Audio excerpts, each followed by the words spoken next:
Rezultatet e testit janë vetëm një nga instrumentet e suksesit dhe kjo duhet pasur parasysh, sidomos për vendet ku sfidat janë të shumta dhe burimet janë jo gjithmonë të mjaftueshme. Si shtet i ri me perspektivë, por njëherë është edhe me shumë sfida në të gjithë sektorët e jetës, e njohim shumë mirë kompleksitetin e arsimit. Njëkohësisht, po e kuptojmë për herë më shumë se proceset madhore kanë sukses vetëm me një bashkëpunim të gjithanshëm. Të dhënat e PISA-s e tregojnë se shumë simdhënës, për fat të keq, dhe këtu po flas në përgjithësi, jo në Kosovë, por përgjithsisht nga rezultatet e OECD-s, tregojnë se mësimdhënësit kanë dështuar në ofrimin e mësimdhënies adekuate për nxënësit. Rreth 35% të nxënësve kanë raportuar se mësimdhënësit nuk kanë treguar interes për të mësuarit e secilit nxënës dhe në rastet më të shpeshta ata që nuk arrin të marrin mbështetjen e nevojshme të duhur nga mësimdhënësit janë pikërisht ata të cilët kanë më së shumti nevojë. Kjo mesatare pra është parafërsisht në të gjitha vendet e OECD-s, duke dështuar në të siguruarit se nxënësit e kanë kuptuar përmbajtjen e tyre duke ju ofruar nevojen që ata kanë në këtë drejtim. E përmeni dhe Ministria, këtë vit për herë të parë do të shpërndajmë rezultatet individuale të çdo shkollës, në krahasim me rezultatin e vendit dhe rezultatet ndërkombëtare. Këtu e kam një tabelë ku prezantoj 10 shkollat më të mira në Kosovë. Jo me emër, nga se nuk lejohet një rangim i shkolla me emra. Shkolla një është bimesatare të OECD-s. Ne kemi një shkollë që në matematikë do të folëm për përgatitjet për 2025. Në 2025 shkenca është fushë kryesore. Shkenca është e përkufizuar si aftësi për të zgjedhur probleme mjedisore.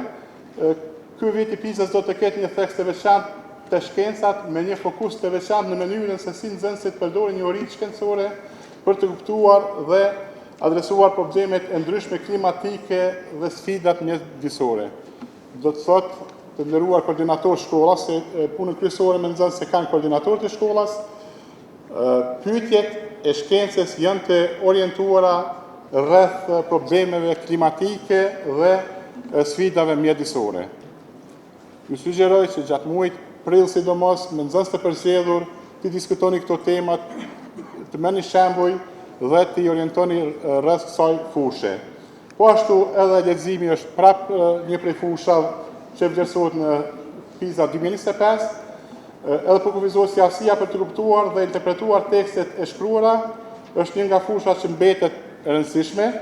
Nxënësit do të duhet të analizojnë dhe interpretojnë informacionin nga tekste të ndryshme. Matematika ka qenë fushë kryesore në 2022, prapë do të jetë edhe në 2025 një nga fushat, pra vlerëson aftësinë e nxënësve në përdorimin e matematikës për të zgjedhur probleme nga jeta e përditshme. Tash veç keni shembuj nga PISA në internet, matematik nuk ka detyra të pastërta matematikorë të zgjidhet ekuacioni ose ngjajshëm, mirë po detyrat janë të lidhura me jetën reale.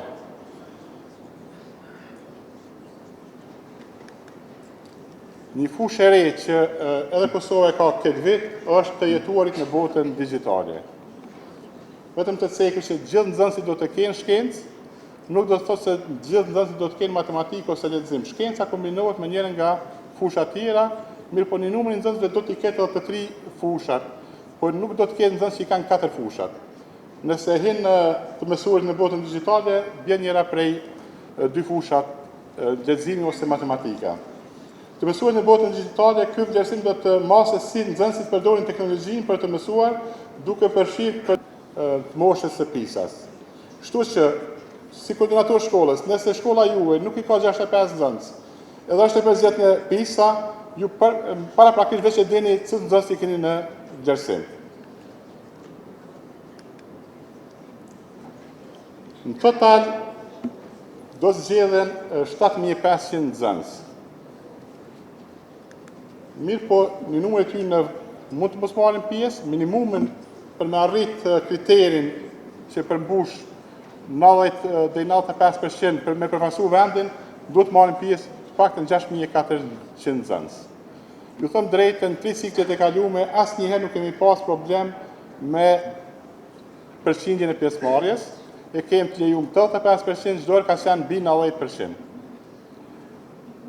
Pjesëmarrjen e ulin pak shkollat serbe, shkollat bosnjake dhe turke nuk marrin pjesë në testim, shkollat serbe kemi të obliguar, janë të përzgjedhta, mirë po zakonisht nuk marrin pjesë në testim. Ndikon 6 shkolla serbe që janë përzgjedhur. In public debate, I think that's a great starting point, and that's really what we try to do with the PISA test. PISA is about connecting countries, providing opportunities for countries to learn from and with each other, and to build a better international kind of sphere for support for education.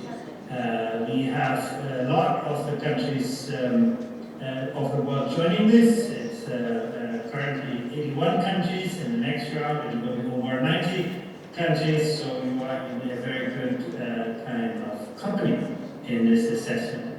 Let me start with the global state of education in the context of dramatic social change and also technological change that we have seen over the last 2 decades since we measured progress in education. When we started PISA in the year 2000, reading was a very different skill set. In those days, we read linear texts, and if we found a question, we could always find the answer in the school book, and we could trust the answer in the school book to be true. Nowadays, when you look up things on ChatGPT or other sources, you get very different answers to your question. And you never know where these answers come from. What is true, what is not true, what is right, what is not true. Literacy in the world of today is no longer just about extracting knowledge, but it's about constructing knowledge. And that's the emphasis that we put on PISA. To read in PISA, it's not just enough to read the text and understand it, but you have to be able to interpret, to make the right inferences, to validate the text.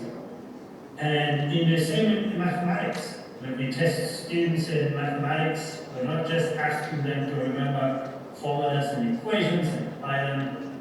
We want them to show that they can think like a mathematician, that they can take a problem from the real world and translate it into the world of mathematics in order to solve it with the tools of mathematics. And when they've got the results, we want them to understand the results in the real world context. Why do I emphasize this here? Because it's not so much the tradition of education in Kosovo, where it's still very much about learning content rather than applying content. And that has consequences on the PISA test. But when you look at the results at the OECD level, actually, despite the rapid demands in skill levels, in skill demand, we have not seen much change in the mathematics skills. Even in the last 4 years, we've seen a decline. And that's not just true at the OECD average level. Kosovo has seen the same trend.